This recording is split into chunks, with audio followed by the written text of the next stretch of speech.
अरे दोस्तों, साथियों, इंजीनियर विष्णु अग्रवाल का नमस्कार। आप सब दर्शकों का मेरे YouTube चैनल पर स्वागत है। अब मैं आज बात कर रहा हूँ कि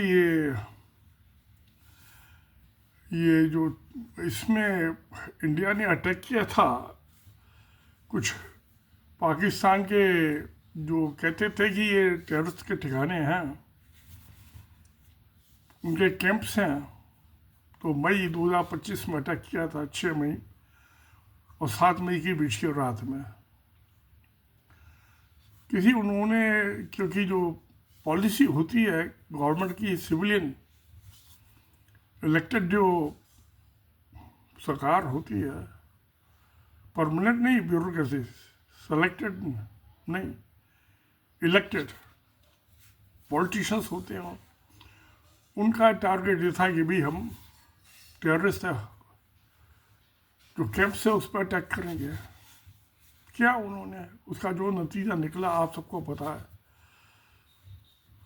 क्योंकि इनका जो टारगेट था वो टेररिस्ट कैंप था, ना कि जो उसको सपोर्ट कर रहा है, जो उसको जिसके दमखम पे वो सर्वाइव कर रहा है, वो एयरफोर्स, आर्मी, बैकबोन तो उसकी वो है, उस पर अटैक नहीं करना था।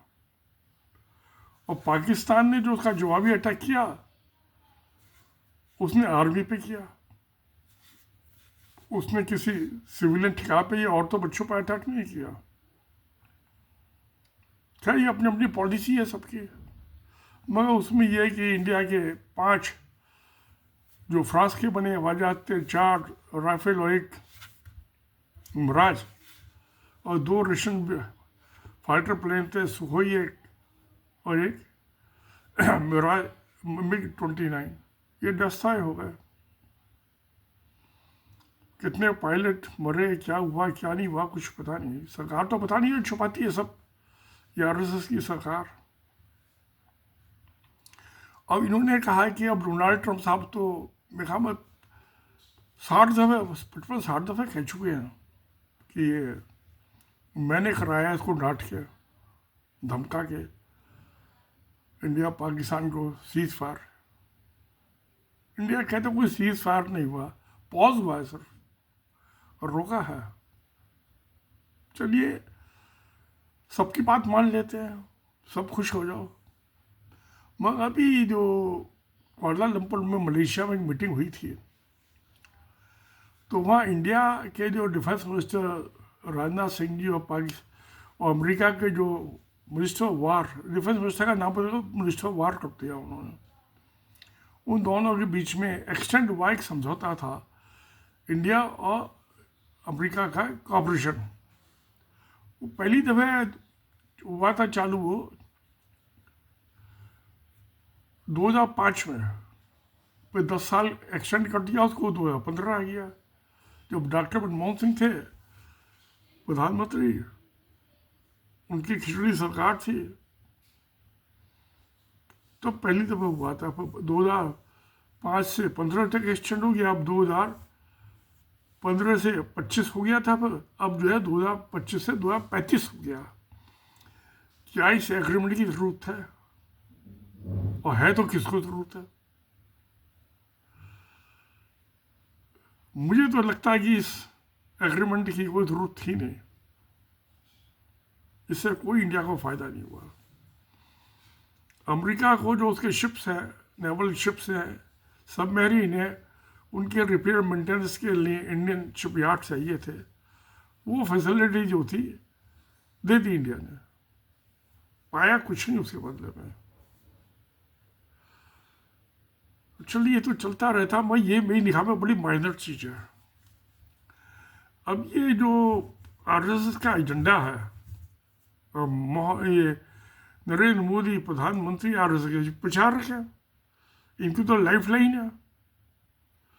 तो उसमें इनका था ये कि एक तो टेररिज्म की बात करते हैं। अब टेररिज्म में मैं तो नहीं समझता पाकिस्तान की गवर्नमेंट का कोई हाथ है। हाँ, इंडियन गवर्नमेंट खूब करती है। इन्होंने तो RSS के प्रचारकों ने आपस में एक दूसरे को मारा है। इसके भारतीय अखिल भारतीय जनसंघ के अध्यक्ष थे दीनदयाल उपाध्याय, उनकी हत्या कर दी प्रचारकों ने। तो जो उसके अध्यक्ष बने बाद में जनसंघ के, उन्होंने अपनी किताब में लिखा है कि इसमें वाजपेयी और नानाजी देशमुख कहा था, दोनों प्रचारक थे आरएस के। वाजपेयी तो प्रधानमंत्री भी बने, 6 साल रहे। तो बलराज माधव जो जनसंघ के अध्यक्ष है, उन्होंने ये बात अपनी किताब में लिखी है। और मेरे चाचा का कहना था ये दीनदयाल उपाध्याय की हत्या एम.एस. गोलवलकर जो इसके आरएसएस के चीफ हैं उस टाइम, उन्होंने करवाई। अब वो अखिल भारतीय प्रतिनिधि सभा के मेंबर थे मेरे चाचा, Lala Jagdish Prasad Gupta, high decision making body के उस जमाने में साथ ही होते थे मेंबर। और वहाँ पे उनका भी डिस्कस हुआ, पहले आपस में कर लें, फिर बाद में गुरुजी से उठाएंगे मीटिंग में। तो ये हुआ, गुरुजी जिद्दी आदमी, इन्होंने करवाया भी है तो मानेंगे नहीं। अब डिवीजन वाली बात, आरएस का डिवीजन चाहते नहीं थे वो किसी भी हालत में, और चुप बैठ गए। तो 1971 में मेरे फादर से अपने बड़े भाई से मिलने आए थे मेरे चाचा। वो 5-6 महीने बाद आए थे, उनको हार्ट की प्रॉब्लम थी। तो डॉक्टर ने मना कर दिया था उनको, कहा बेड रेस्ट करो। उस टाइम हार्ट की ऐसी बीमारी जो एडवांस नहीं थी कि बाईपास सर्जरी कर दो, स्टंट लगा दो। 1970 में उनको 56 से प्रॉब्लम थी। 500 गज की कोठी उन्होंने अपने आरएसएस का ऑफिस में दी थी, जो उसको 1948 में जब आरएसएस पे बैन लगा था तो गवर्नमेंट ने कोठी सील कर दी थी। तो उन्होंने एक जमीन दिलवा दी थी मेरे ग्रैंडफादर से, उसमें आरएसएस का सरस्वती स्कूल चल रहा, इंटरमीडिएट कॉलेज। तो हमारा परिवार तो बुरा संघ परिवार से है। मुझे आप उसे बागी समझ लीजिए, बाकी सब पीढ़ी दर पीढ़ी से। तो अब सवाल ये है कि एक तो ये आतंकवाद के लिए एयरफोर्स की जरूरत नहीं है। एक लेफ्टिनेंट और उसके साथ एक सेक्शन 11 आदमियों का, वो काफ़ी है ढूंढ के मारने के लिए। एयरफोर्स पे तो हवाई जहाज से दिखाई भी नहीं देगा आतंकवादी, पहाड़ियों में और झाड़ियों में छुपा हुआ, पेड़ों के नीचे। उसको ढूंढना पड़ेगा। तो उसके लिए एक लेफ्टिनेंट और उसके साथ में एक सेक्शन 11 आदमियों का, उसमें LMG लाइट मशीन गन वगैरह सब होती है उनके पास, ग्रेनेड्स भी होते हैं, राइफल वगैरह तो होती हैं, असॉल्ट राइफल्स। तो उसको तो ढूंढ के मारना पड़ेगा, एयरफोर्स नहीं मार सकती उसे। फंडामेंटली बेसिक चीज़ है। आप जो ज़मीन पे है आदमी, उसको एयरफोर्स से मारोगे, मिसाइल बनाओगे, नहीं, बेकार है। तो अब ये तो चलिए हो गया। अब सवाल ये है कि इनका दूसरा वो तो हो गया सिंदूर वन के लिए उसका नाम तो सिंदूर, ऑपरेशन सिंदूर रखा था, क्योंकि और तो विधवा हो गई थी वह। पहलगांव में मैं गया था, पहलगांव 2 दफ़े गया हूँ। पहली दफ़े 1 हफ्ता रुका था वहाँ, दूसरी दफ़े 3 दिन रुका था। तो अब इनका ये बार बार अनाउंस करते तो चलो ये तो एजेंडा सब पूरा हो गया, 370 ख़त्म हो गया आर्टिकल कॉन्स्टिट्यूशन इंडिया से, और उसके मुआवजे में इंडिया ने 2000 स्क्वायर किलोमीटर ज़मीन पाकिस्तान को दे, उसको चीन को दे दी। भाई अदला बदला ट्रेड में एक्सचेंज तो होती है ना, तो 2000 स्क्वायर किलोमीटर ज़मीन को दे दी चीन को। अब जब ये 62 की वार हुई थी तो चुशूल तो बहुत बड़ी हुई थी, चारों तरफ से घेर लिया था चुशूल पे। वो सिख बटालियन थी वहाँ पे, और उसके कमांडर जो थे ब्रिगेडियर शैतान सिंह थे। वो बटालियन वहाँ पे और भी थी, उसके जोन के पूरे ब्रिगेड जो वहाँ लगी हुई थी। तो मगर बटालियन जो थी चुशूल पे वो सब मारी गई थी। तभी उसी के बाद सिख लाइट इन्फेंट्री क्रिएट की गई थी नहीं तो पहले सिख रेजिमेंट ही होती थी हरी पगड़ी वालों की, क्योंकि इसमें शूट कास्ट सिख है, सिखलाइज इन्फेंट्री में। और वहाँ पे जो था उसका शैतान सिंह का जो था, जो मेमोरियल बनाया था जहाँ मरा था, तो चाइनीज ने कहा ये हमारी ज़मीन है, इन्होंने उसका मेमोरियल तोड़ के पीछे बना लिया, ले लो भाई तुम ज़मीन खा लो, इसको ज़मीन को जो करना है करो। ज़मीन में किसको क्या इंटरेस्ट है?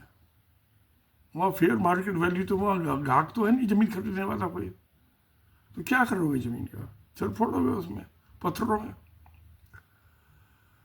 मगर इसके मामले को ये जो कह रहा हूँ PoK, Pakistan occupied Kashmir, RSS का एक वही एजेंडा बचा हुआ, बाकी तो सब पूरे हो गए। अब उसको कैसे ले? तो वो सिंदूर 2 होगा। अब ये सिंदूर तो 1 जिसको कह लीजिए, ये तो नाकामयाब हो गया, नुकसान हो गया।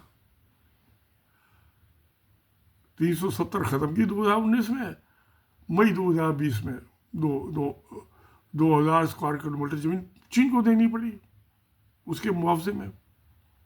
पाकिस्तान ने कुछ नहीं दिया, छोड़ने ही नहीं दी जमीन, तो क्या जहाँ बैठा था वहीं बैठा हुआ है। अब पाकिस्तान ऑक्युपाइड कश्मीर को आप लोगे, वो क्या दे रहे हैं वहाँ से? जितने भी आतंकवादी आते हैं टेररिस्ट, वो वहीं से आते हैं। तो वहाँ पे पता नहीं 1000, 2000, 3000 कितने वो टेररिस्ट हैं, आतंकवादी हैं।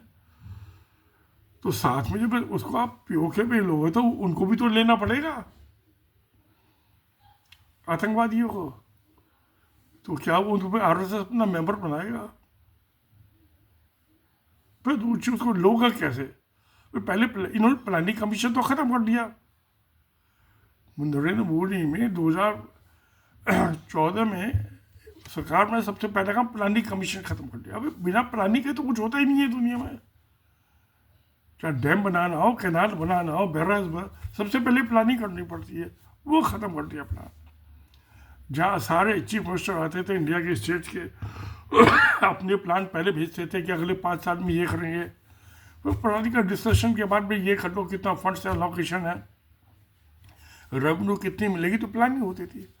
अब जब प्लानिंग का कमीशन ख़त्म कर दिया तो पूरे इंडिया के स्टेट्स मिलके और सेंट्रल गवर्नमेंट मिलके कोई स्कीम बनाए डेवलपमेंट की, वो तो ख़त्म हो गया।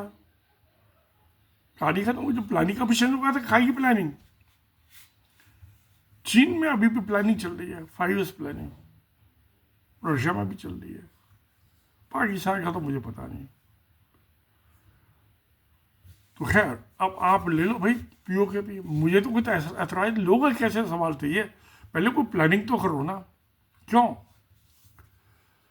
आप चलिए दिल्ली से आप पंजाब जाओ, वहाँ पंजाबी भाषा है, चाहे सिख है चाहे हिंदू है, उसकी भाषा पंजाबी है। वो पहले पंजाबी भाषी वाले पहले पंजाबी है, पंजाब का बाशिंदा है, बाद में हिंदुस्तान का बाशिंदा है।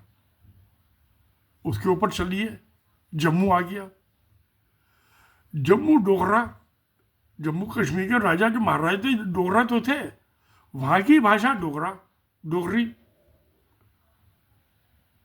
वो पहले डोगरी है, डोगरा है, बाद में हिंदू है, उसके बाद हिंदुस्तानी है। ऐसी जैसे कि तमिलनाडु में वो पहले तमिल है, तमिल वहाँ की भाषा है, तो वो पहले तमिल है, उसके बाद जो है उसकी कोई जाति होगी, ब्राह्मण होगा, शूद्र कास्ट होगा, ओबीसी होगा, उसके बाद वो मुसलमान हिंदू होगा लास्ट में, और उसके बाद हिंदुस्तानी होगा, इंडियन होगा। तो भाषा जो है ये तो बड़ी पावरफुल चीज़ है, ये डिफाइन करती है कि मैं किसके साथ हूँ, किसका हूँ। मैं हिंदू मुसलमान तो बाद में हूँ, पहले तो तमिल हूँ, तमिल हूँ तो तमिलनाडु हूँ, उसके बाद इंडियन हूँ। ये तो लास्ट बात है इंडियन। अब कश्मीर में भी ऐसी हो, कश्मीरी उनकी लैंग्वेज, हिंदी नहीं है। आरएसएस वाले हिंदी वाले, मोदी सरकार हिंदी वाली, तो कैसे इनकी पटरा बैठेगा? लैंग्वेज भाषा is mightier than nation and religion. धर्म और देश से ज़्यादा ताकतवर है। नहीं होता तो भाई ये तमिलनाडु में ये सारे हिंदू मुसलमान क्यों तमिल बोलते हैं? आंध्र प्रदेश में क्यों हिंदू मुसलमान तेलुगु बोलते हैं? इसमें कर्नाटका में क्यों ये हिंदू मुसलमान सब कन्नड़ बोलते हैं? महाराष्ट्र में हिंदू मुसलमान क्यों सब मराठी बोलते हैं? केरला में क्यों मलयालम बोलते हैं हिंदू मुसलमान? तो पहले तो लैंग्वेज उसको ताकत देती है। अब जम्मू में तो इनको ताकत मिलती है, हमारी भाषा डोगरी है और आज भी डोगरा इंडियन आर्मी में डोगरा रेजिमेंट भी है। महाराजा जो थे जम्मू कश्मीर के उस जमाने से। जब मैं सिक्किम गया था तो वहाँ मैं देख रहा था, वो नाथुला पास के पास वहाँ डोगरा रेजिमेंट का था वो, आज में भी। तो अब वो पहले डोगरा है, डोगरी है उसकी भाषा, वो डोगरा है। उसके बाद वो हिंदू या मुसलमान जो कुछ भी है वो है। उसके बाद पे हिंदुस्तानी है। ये तो थर्ड नंबर पे आ गया ना, थर्ड फोर्थ नंबर पे। आईसी कश्मीर, फिर ये आतंकवादी जो टेररिस्ट हैं जो जे उसमें पाक को ऑक्युपाइड कश्मीर में, वो चौथा फैक्टर हो गया। तो कैसे लेंगे, कब्जा करेंगे, और कब्जा करेंगे उसमें मिलेगा क्या? आतंकवादी मिलेंगे ना वहां से। और उसके बदले जमीन कितनी देनी पड़ेगी चीन को, क्योंकि वो तो जो लद्दाख था वो भी इलाका था। अब कश्मीर से क्या 370 खत्म, रिपील, जमीन पे कब्जा हो गया लद्दाख में, गलवान में और चुशूर पे वहां। यानी कि कहीं की ईंट कहीं का रोड़ा, भानुमती का कमजार जोड़ा। 370 आपको भी, वो तो जम्मू कश्मीर खत्म किया था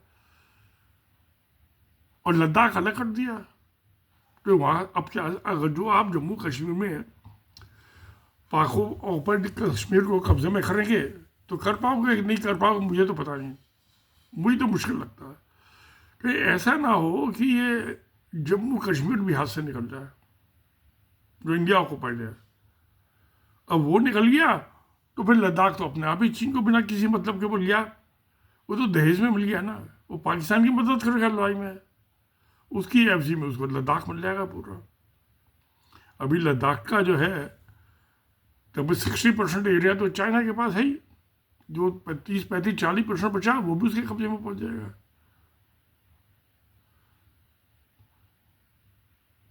तो सौदा महंगा या सस्ता है?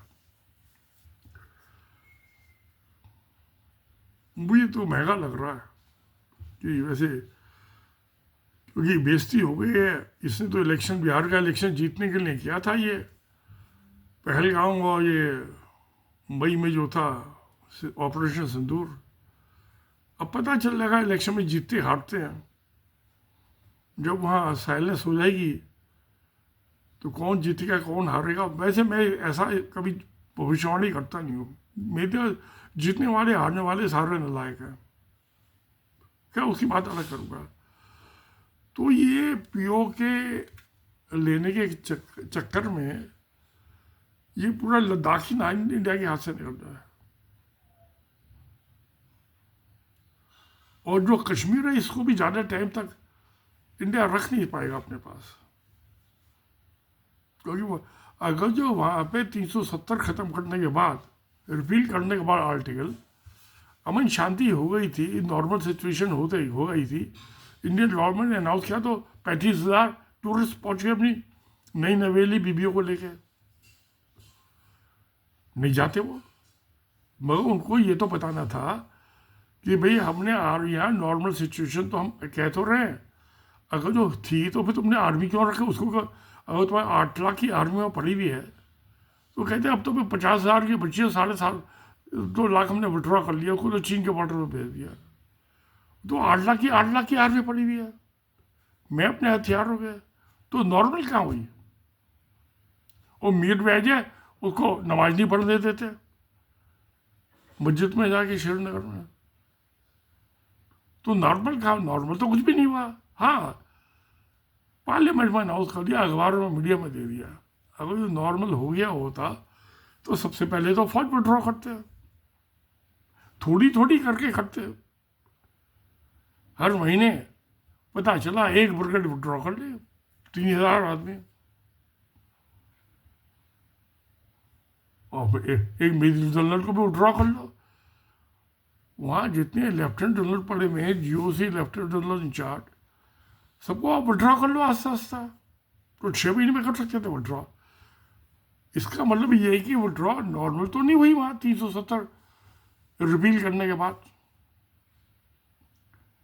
और इनको और पब्लिक को जो है, लड़के लड़कियों को बताया नहीं, वो शादी करके हनीमून मनाने चले गए।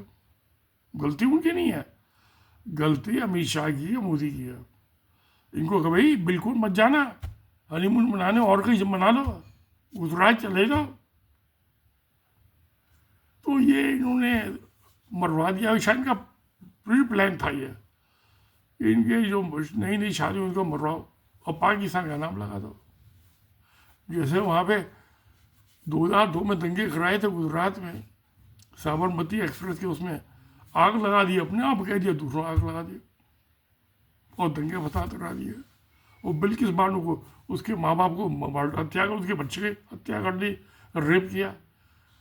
तो करना तो ये था इनको, उसके लिए समर एक्सप्रेस में बतेर लगा दी। तो दंगा फसाद करके इलेक्शन जीतना, अब बिहार का इलेक्शन जीतते नहीं जीतते पता नहीं है,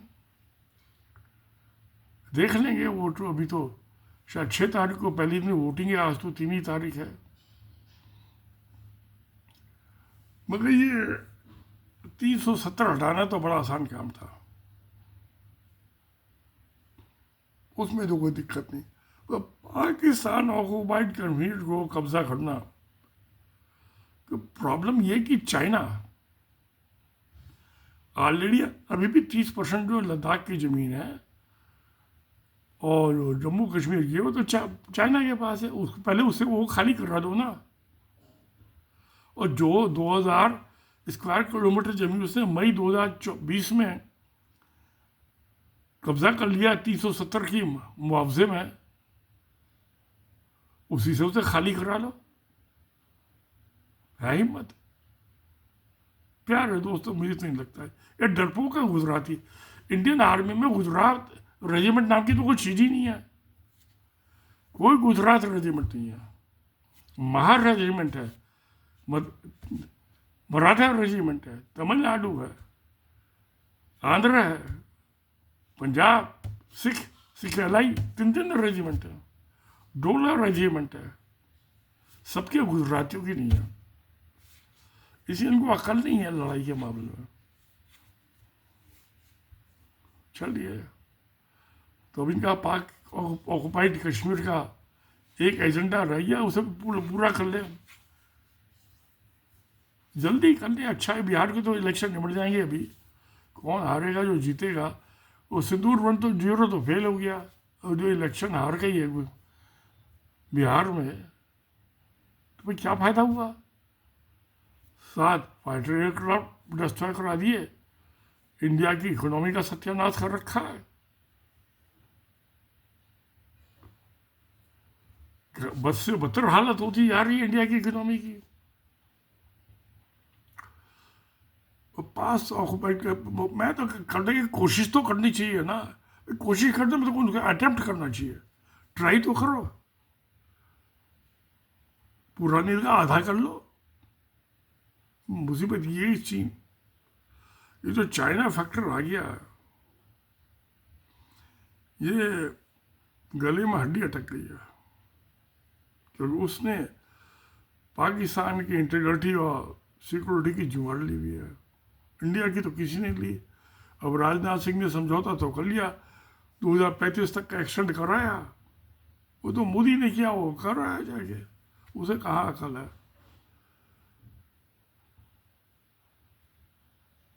तो उसका कोई फायदा तो होना है नहीं। अमेरिका 12,000 किलोमीटर दूर बैठा हुआ है, वो कहाँ हिंदुस्तान में आके लड़ेगा इंडिया के लिए, मोदी सरकार के लिए? नहीं लड़ेगा। हाँ, चीन के सिर पे बैठा, इंडिया के सिर पे बैठा हुआ है चीन। एक तो पाकिस्तान में नीचे इसकी दुम दबाए बैठा बांग्लादेश। तो कहीं ऐसा ना हो चाहिए, ये तो इंतजार में बैठे हम पाक ऑक्युपाइड कश्मीर पीओ की कब्जा में करेंगे करेंगे करेंगे। उससे पहले चीन की मदद से बांग्लादेश, नॉर्थ ईस्ट इंडिया और असम को ना अलग करते हैं, और त्रिपुरा, तो त्रिपुरा की भाषा बंगाली, वेस्ट बंगाल की भाषा बंगाली, और बांग्लादेश की भाषा भाषा तो जो है बहुत इम्पोर्टेंट। जो पाकिस्तान का डिवीजन हुआ था 71 में, वो उर्दू और बंगाली को तो लेके तो भाषा की वजह से डिवीजन होते हैं। तो क्या ये पाक पीओके पे अप्लाई नहीं होगा? तो समस्या टेढ़ी है, उसको ऑक्यूपाई कर भी लो तो मिलना मिलाना कुछ नहीं, एक तो हो ही नहीं पाएगा। अब ऑपरेशन 2 नहीं हो पाएगा, अब अगला इलेक्शन आएगा। अभी तो 5-6 इलेक्शन है, बंगाल का है, तमिलनाडु का है, और कई स्टेट्स के इलेक्शन है। तो कुछ ना कुछ तो करना पड़ेगा ना पाकिस्तान के खिलाफ इलेक्शन जीतने के लिए मोदी को। और फिर 2029 में तो खैर वो जो 8 पे सेंट्रल पे कमीशन बनाया, उसका बेनिफिट उस टाइम मिलेगा 2029 में। इफेक्टिव तो होगा 1 जनवरी 2026 से ही। तो सब अनाउंसमेंट उस टाइम होंगे जिससे कि वोट दे दें सेंट्रल गवर्नमेंट की सब एम्प्लॉज, और स्टेट गवर्नमेंट भी सेंटर को फॉलो करते हैं, स्टेट गवर्नमेंट एम्प्लॉय। तो गवर्नमेंट एम्प्लॉय के वोट से ये पार्लियामेंट का इलेक्शन जीत पाएगा पूरे इंडिया में। और उससे पहले औरतों का 33% रिजर्वेशन भी हो जाएगा, फिर डेलिमिशन भी होगा सीटों का। और ये जो 25-25 साल एक्सटेंड कर रहे थे नंबर ऑफ सीट पार्लियामेंट में, उसका भी फैसला होगा कुछ। तो झंझट बहुत है। क्या उसके लिए तो और बहुत वीडियो बनाएंगे। अभी मैं 82वां साल चल रहा है, पता है मैं 2029 तक मैं जूँगा नहीं जूँ। क्यों प्यारे दोस्तों, आपका क्या असेसमेंट है? सिक्का उछाल के देखो कि मैं अगले 4 साल जीऊँगा नहीं जीऊँगा, और जी गया तो मेरी पेंशन 10% और बढ़ जाएगी, 70% से 80% हो जाएगी पेंशन। तो मुझे तो फायदा ही फायदा है। मोदी को नुकसान हो फायदा हो, आरएसएस को नुकसान हो फायदा हो। अच्छा, अनाउंस कर नहीं सकते कि हमें पीओके भी नहीं चाहिए, ना आरएसएस करे। मोदी अनाउंस कर दे तो आरएसएस को हटा देगा, सरकार करा देगा। उनके तो एजेंडा में पिछले 99 साल से। चलो प्यारे दोस्तों, देखते हैं तमाशा। बंदर का नाच हो या भालू का नाच हो, हमने तो मदारी को पैसे देने ही है ना, जो बच्चे थे देते थे। अब तो बैन हो गया ये वाइल्ड लाइफ एक्ट के उसमें, बंदर और भालू को पालना, डांस दिखाने को। पहले छोटे थे बच्चे आते थे। तो अब एक ही एजेंडा में आइटम बना है, कब बचा है, पूरा होता है नहीं होता है, मेरी लाइफ टाइम में कुछ हो जाती है पाचा तो अच्छी बात है, देखो क्या होता है। ये इंडिया जो है 1947 में विकसित हो जाएगा, पाकिस्तान तो हो जाएगा 1935 में, क्योंकि पाकिस्तान को चीन भी मदद कर रहा है, रशिया भी मदद कर रहा है, अमेरिका का डोनाल्ड ट्रम्प सब भी कर रहे हैं, सब मदद कर रहे हैं। इंडिया की कोई नहीं कर रहा, सबकी निगाहों में गिर गया है, बेवकूफ़ है।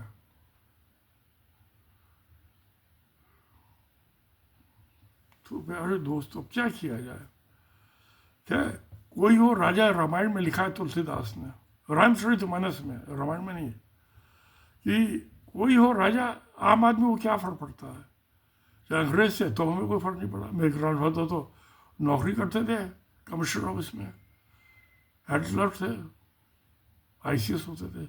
मेरे फादर ने 38 में जब ब्रिटिश सरकार थी नौकरी ज्वाइन की थी। मेरे ग्रैंडफादर को तो पेंशन भी ब्रिटिश टाइम में चालू हुई थी 1945 में, 47 में आज़ाद हुआ। तो हमें कोई फर्क नहीं पड़ता, कोई सरकार हो, किसी की हो। मुगलों की सरकार थी, उन्होंने हमें नहीं खाया। उससे कुतुबुद्दीन ऐबक की सरकार थी, उसने हमें नहीं खाया। किसी ने हमें नहीं खाया। 1800 साल मुसलमानों का और 200 साल अंग्रेजों का, हमें किसी ने नहीं खाया। हम तो अपने, हमें क्या लेना है कोई किसी सरकार हो, उसकी अहमद शाह अब्दाली की हो, इसकी मराठों की हो, कुतुबुद्दीन ऐबक की हो, किसी की हो। तो एक तो ये कास्टिज्म और एक लैंग्वेज, लैंग्वेज और रिलीजन। तभी उसने, क्या नाम है उसका, दामोदर वीर सावरकर, उसने लिखा था कि हिंदू जो है कास्ट में और रीजन में और लैंग्वेज में डिवाइडेड है, ये कभी इकट्ठे नहीं हुए। इसलिए इंडिया में कभी, जब तक इसका मुसलमानों का फैसला नहीं होता, तब तक इंडिया में कभी हिंदू हेड ऑफ स्टेट नहीं बन सकता। सच कहा था उसने। राजस्थान में सारे राजपूत हैं। जातियों के हिसाब से 28 स्टेट थे। जयपुर का सवाई राजा वो कछवाहा राजपूत है, वो नीची जाति होती है कछवाओं की, जो भील वगैरह होते हैं। मेवाड़ का सिसोदिया, चित्तौड़ का भी अलग, सब अलग अलग थे। तो 28 देश थे। जब 47 में आजाद हुआ तो उसने तो 650 राजे महाराजे देश थे, वो जातियों पे बेस्ड थे। तो फिर क्या, ये पहले तो भाषा पे होगा, फिर जातियों पे होगा। उतने देश, जितनी जातियां उतने देश। अब जो ये 1931 के बाद, अब 2026 में जातियों पे बेस जनगणना होगी। तो फिर वहाँ से फिर जितनी जातियां उतने देश, जितनी भाषा उतने देश। प्यारे, देखते हैं क्या होता। अब 26 तो हो जाएगा, अब 2025 तो ख़त्म ही होने वाला है। नवंबर चल रहा है, दिसंबर ख़त्म, 26 से चालू हो जाएगी जनगणना की एक्सरसाइज, सेंसस की मरदमशुमार की। तो आगे बढ़ेगा, जब जातियों का पता चलेगा तो सबको डिमांड हो जाएगी कि मेरी जाति का अलग देश होना चाहिए। भाषाओं का तो फिर दोबारा से होगा। अभी भी झगड़े होते हैं भाषा के, और इसके कर्नाटक के, महाराष्ट्र के झगड़े चलते रहते हैं। आज भी बॉर्डर फिक्स ही नहीं है, बॉर्डर को लेकर झगड़े हो रहे हैं। तो प्यारे दोस्तों, देखते चलते हैं। तेल देखो, तेल की धार देखो। हमें क्या किसी से लेना देना, कोई जीते कोई हारे। हम तो जीते जीते हैं, बिना इलेक्शन लड़े हम जीतते हैं। ये तो जीवन की सच्चाई है। तो सत्य में जयते। नमस्कार, धन्यवाद।